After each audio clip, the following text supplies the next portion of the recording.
Pour l'introduire, invoquons le point de vue fort d'une figure engagée qui a dit, je cite, « C'est la transformation qui me passionne dans la vie ». Alors, qui a dit ça ? Eh bien, c'est Juliette Binoche.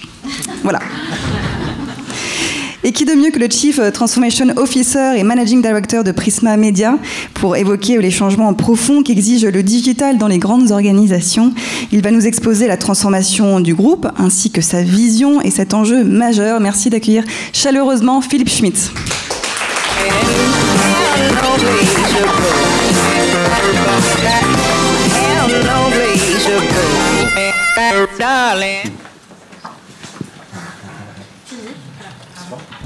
Philippe, bonsoir.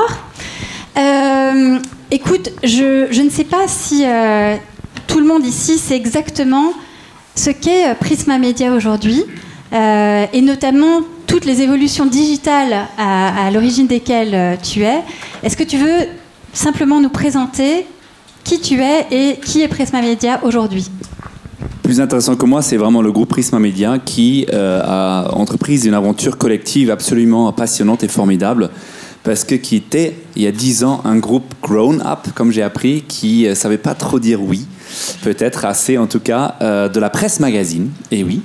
Et donc, en cours de 10 ans, nous sommes devenus un groupe full media qui a des marques de presse qui se déploient sur n'importe quel device et sur n'importe quel format narratif où le lecteur, l'internaute, le vidéonaute, le mobinaute se retrouvent.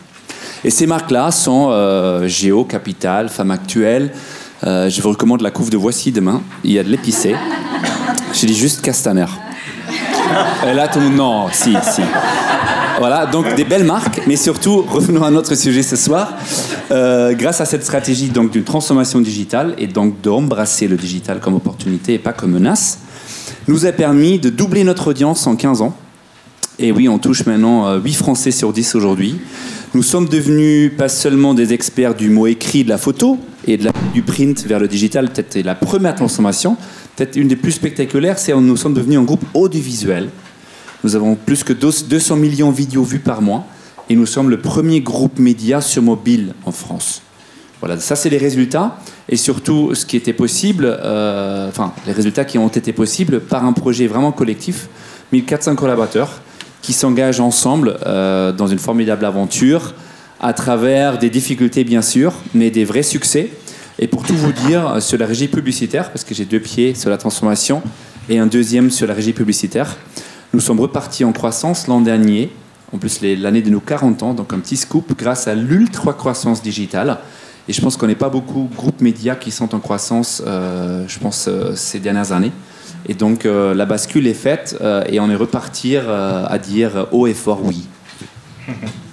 Et donc ça, effectivement, je pense que l'enjeu principal pour les groupes de presse par le passé, ça a été, pour arriver jusqu'à aujourd'hui, ça a été de survivre, de trouver un business model. Vous, c'est quelque chose que vous avez réussi à faire, à opérer. Si je me souviens bien, il y a un chiffre de 50% que vous avez dépassé. Oui, tout à fait. Sur la régie, on a dépassé les 5% de chiffre d'affaires donc digital, qui est souvent un peu un indicateur d'une transformation, on va dire amorcée, si ce n'est pas atteinte. Mais je pense qu'une transformation, elle continue en permanence. Il y a des nouveaux sujets qui nous attendent sur l'intelligence artificielle, sur l'audio, etc., etc. Et justement, parmi les choses qui te rendent le plus fier et dont tu as le sentiment qu'elles vont te propulser à l'avenir, qu'est-ce que tu peux partager avec nous ?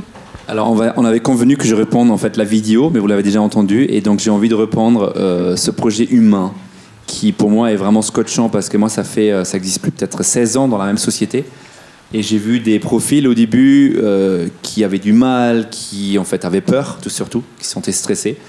Et on a plein de collègues en fait qui sont là depuis plus que 20 ans, et j'ai des collègues à la régie qui vendent de la data aujourd'hui, qui ont vendu des pages de print pendant 20 ans, et c'est franchement spectaculaire parce que c'est toujours facile de faire venir, non c'est pas facile, c'est plus recommandé souvent de faire venir des jeunes collègues qui sont complètement digital natives, etc., mais de faire cohabiter, coexister et surtout coopérer les collègues justement qui étaient déjà là et les nouveaux ensemble dans le même projet de transformation organique. Ça c'est vraiment quelque chose qui nous rend fiers. En effet, je pense que ça mérite les applaudissements. Bravo.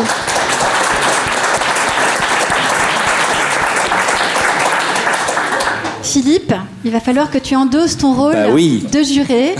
Tu es le parrain de la catégorie du Transformer Digital. Ouais. Est-ce que tu peux dévoiler l'entreprise que nous avons primée? Grand volontiers. The winner is... Alors, donc le groupe lauréate que nous avons choisi à récompenser ce soir est le groupe L'Oréal. Félicitations déjà. Alors pourquoi L'Oréal? Pourquoi la beauté? Écoutez, la beauté est d'abord le secteur qui est un des secteurs qui est très important pour l'industrie française, déjà pour commencer, mais surtout, c'est un des secteurs qui était aussi le plus secoué par la soi-disant transformation digitale. Pourquoi? Parce que la beauté est un des premiers sujets qui intéressent les gens sur le digital. Un exemple, 4 milliards de requêtes sur Google tous les ans au sujet de la beauté. Le sujet est par nature des choses très visuelles. Les attentes des acheteuses, des acheteurs de la beauté a profondément changé. Ils attendent la personnalisation, d'être pris en compte via leurs data. Ils attendent des expériences via l'e-commerce beaucoup plus augmentées. Et finalement, L'Oréal, il faut l'avoir en tête, c'est 36 marques dans 150 pays, 80 000 personnes qu'il fallait engager, onboarder, comme on dit aujourd'hui, dans un projet d'envergure. Et en plus, avec l'arrivée d'un Chief Digital Officer, plutôt Chief Transformation Officer en même temps, Lubomira Rocher, en tout cas, ce projet n'a, il a démarré avant, mais il a pris un électrochoc, en tout cas avec son arrivée en 2014. Donc ça ne fait même pas 5 ans. C'est pour ça, en tout cas, le jury avec moi, nous avions envie de récompenser cet extraordinaire voyage du groupe L'Oréal qui n'a que commencé, mais qui a déjà très très bien avancé. Donc encore une fois, félicitations de ma part et de tout le jury. Et donc, merci Philippe. Le prix du Transformer Digital est attribué à Lubomira Rocher, Chief Digital Officer du groupe L'Oréal, représenté ce soir par Camille Cruelly, Global Head of Digital Services and Open Innovation.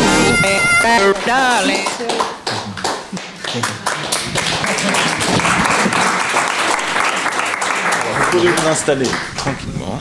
Et un troisième micro ici. Alors, félicitations Camille. Merci. Merci d'être là ce soir. Alors, il y a une question qui intéresse, je pense que beaucoup de personnes dans cette salle, 80 000 collaborateurs. Dans le même projet de transformation digitale, comment on arrive à amener ces gens-là? Comment on arrive à s'organiser? Comment on arrive à suivre les avancements? Et surtout, comment on peut être très très simple sur quelques axes sur lesquels on va travailler et surtout, comment on suit les résultats? Alors la transformation du groupe, elle a commencé par une première phase en 2010 où Jean-Paul Adgon, notre CEO, a été visionnaire en décrétant que c'était l'année du digital avec les débuts de l'évangélisation. Et la transformation en tant que telle, elle a commencé en 2014, notamment avec l'arrivée de Lubomira directement au COMEX, donc une personne extérieure au COMEX en charge de la transformation, et avec des leviers, des ressources d'accélération qui fait que ce n'était pas juste de l'évangélisation, mais vraiment que ça pouvait s'ancrer dans le business. Et un des premiers leviers de cette transformation, ça a été de poser une stratégie claire, un cadre très très clair, compréhensible par tous, par l'ensemble des 82 000 collaborateurs, qui partaient du constat des consommateurs. Qu'est-ce qui change dans la vie des consommateurs? La première chose, c'est leur façon d'acheter. Ils changent leur façon d'acheter, d'où un objectif, un premier axe stratégique autour du e-commerce. La deuxième chose qui changeait, c'était la partie relation, la façon dont on s'engageait avec eux, d'où un objectif autour de la data qui s'est lié et de construction de relations avec nos consommateurs. Et le troisième pan, c'était le changement avec les consommateurs de la façon dont ils interagissaient avec les marques et avec les produits. Un nouveau marketing model et donc un objectif de construire des love brands qui soient aimés par les consommateurs. C'est plus L'Oréal qui le décrète et qui vous dit c'est le meilleur shampoing, c'est le consommateur qui décrète ce type d'information, donc un profond changement dans la façon de faire. Et ce cadre stratégique, cette façon de le poser très simple, qui a été répété, évangélisé, ça a été un des premiers leviers de la transformation. Et puis alors, ça tombe bien que Lubomira soit pas là, parce que je vais pouvoir vous dire quelque chose qu'elle ne vous dirait pas. C'est que sa personnalité et son drive ont été, je l'ai vécu de l'intérieur, ont été un des leviers clés de cette transformation. Elle l'a porté elle-même, son énergie, son drive, sa personnalité, qui était à la fois engageante sur la transformation et rassurante, a joué un rôle critique aussi dans cette aventure. Une question qui n'était pas prévue. Est-ce que vous croyez que les transformeurs féminins ont des avantages parce que le management au féminin est plus adapté à la transformation. Je regarde l'art en même temps.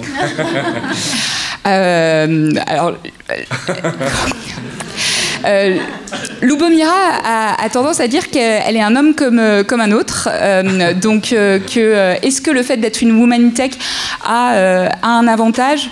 Je ne sais pas.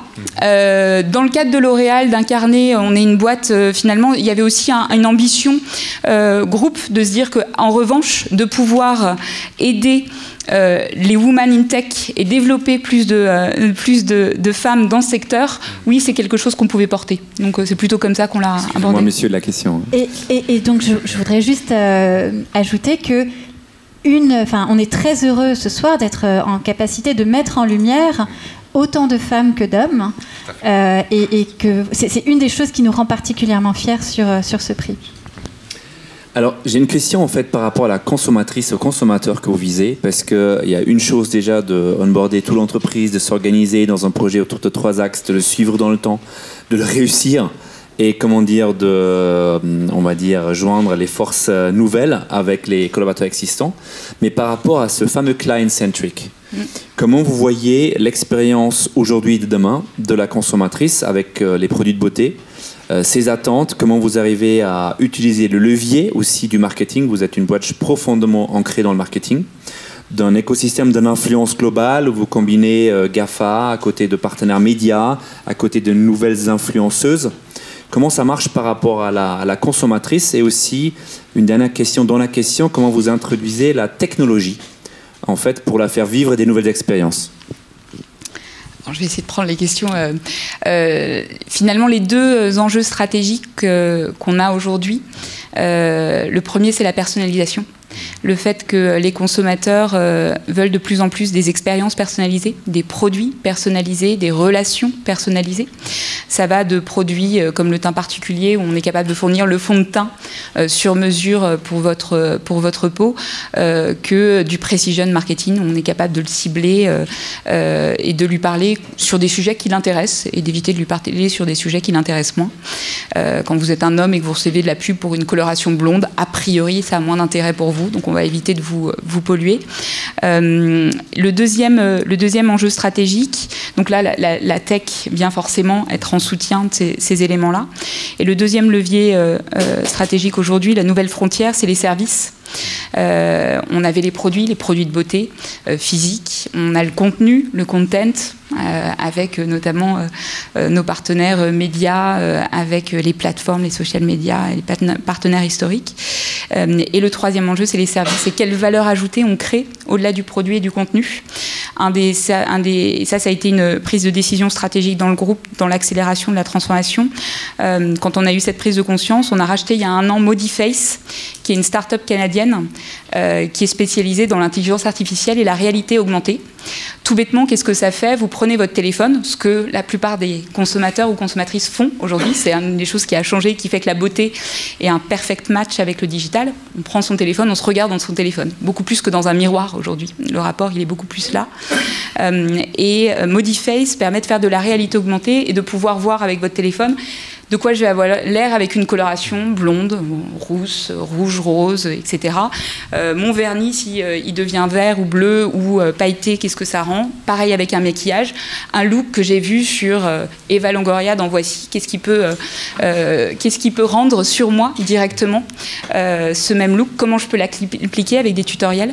Et aussi comment je peux faire aujourd'hui, donc ça c'est ce que Modiface nous permet de faire, et comment je peux faire du diagnostic, un diagnostic de peau à partir d'une photo qui est analysée par l'intelligence artificielle et qui vous permet d'identifier quel est votre degré par rapport à un benchmark de 10 000 personnes, quel est votre degré quel est votre niveau de rides, votre niveau de pores, est-ce qu'ils sont adaptés, etc. Et vous faire une recommandation personnalisée de produits et de routines à partir de ça. Donc là, la tech, elle est là. L'apport pour la valeur ajoutée du consommateur, elle est là, et pour le business aussi beaucoup. Et pour nous, c'est quand on a ce triptyque en fait d'un usage consommateur qui est prêt, d'une technologie qui est aussi à maturité et d'une valeur business, qu'on peut mettre des solutions à grande échelle dans le groupe. C'est pour ça qu'on a racheté Modiface, parce qu'on y voyait un avantage compétitif groupe de fait. Parfait, très intéressant. Et concrètement, Camille, parce que Ça, c'est super au niveau de la vision. Et c'est encore mieux quand on est en capacité de le mettre en œuvre. Est-ce que ça produit des résultats concrets au niveau du business ? C'est la vraie bonne question. 4 ans après, sur le e-commerce, on a commencé, il y a 4 ans, on était à 2% de e-commerce dans le groupe. On est à 11% aujourd'hui au niveau du groupe. Et si vous prenez la Chine, ils ont commencé il y a 4 ans, ils étaient à 2%. Ça représente plus de 40% aujourd'hui du business. Et un des points clés, ça a été pour la Chine de choisir ses priorités et ses batailles et de faire du e-commerce la priorité number one à atteindre. On a plus d'1,3 milliard d'audience sur nos sites web, 350 millions de social media engagement. Sur YouTube, L'Oréal représente un tiers du trafic de la beauté. Donc, dans l'engagement avec le consommateur, on a réussi à avancer. Et tout ça est piloté aujourd'hui. On a même la capacité de piloter tout ça. La notion de ROI, de performance, il y a 4 ans, elle n'était pas aussi prégnante. Aujourd'hui, il y a un moment donné où, il y a 4 ans, il fallait leur dire de dépenser plus d'argent sur le digital. Aujourd'hui, c'est OK, mais on a dépensé plus, mais est-ce que la valeur est là ? Et on a monté un cockpit, un dashboard qui agrège plus de 2000 sources de données et qui permet notamment au niveau groupe d'avoir une vision sur, par exemple, la campagne Garnier sur tel shampoing en ce moment en Allemagne, à quel point elle performe, comment on peut l'optimiser, etc. Avec un benchmark en temps réel. Donc les résultats, ils commencent à être là. Il y a encore plein de choses à faire, mais ça paye. Et donc mon privilège, en tant que TooSpark sur ce panel, je vais poser à chacun des lauréats une question TooSpark, qui est une question qui drive notre posture et notre activité. Et donc, à toi, Camille, j'aimerais que tu nous dises quels sont les key learning points, les points d'apprentissage principaux que tu aimerais partager avec cette audience qui est passionnée par le sujet du digital, mais aussi de la transformation, et qui a besoin de savoir finalement quoi faire quand on est face à la montagne.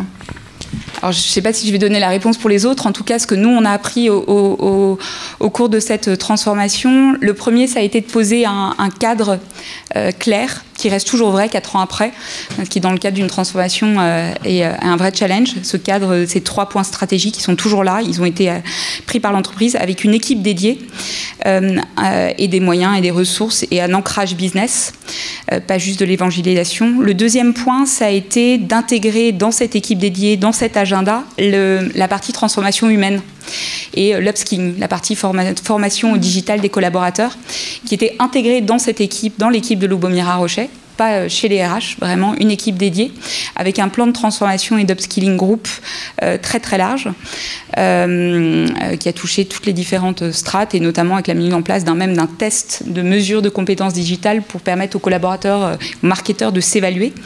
Pas du tout un outil RH, mais vraiment pour le collaborateur, pour s'évaluer. Il y a eu un point clé aussi de hacker les rituels de l'entreprise. Encore une fois, c'est une transformation humaine. Lubomira venait de l'extérieur, donc plutôt que de plaquer d'autres modèles, ça a été vraiment de se dire quels sont les moments du groupe qui font sens et qu'on doit transformer, parce que c'est là où on va avoir des signifiants, en fait, des moments signifiants, et si le digital est intégré là-dedans, c'est là qu'on va en faire une priorité stratégique de transformation. Et la dernière chose, ça a été de s'ouvrir vers l'extérieur, que ce soit par le recrutement des talents, d'attirer les meilleurs. On était 400 digitaux, ils sont plus de 2000, on est plus de 2000 aujourd'hui. D'acquérir Modiface, première entreprise que L'Oréal achète, qui est une boîte tech, qui n'est pas une boîte de produits, de faire des partenariats avec les GAFA, avec d'autres partenaires. Ça a été un des points clés. Super, merci beaucoup.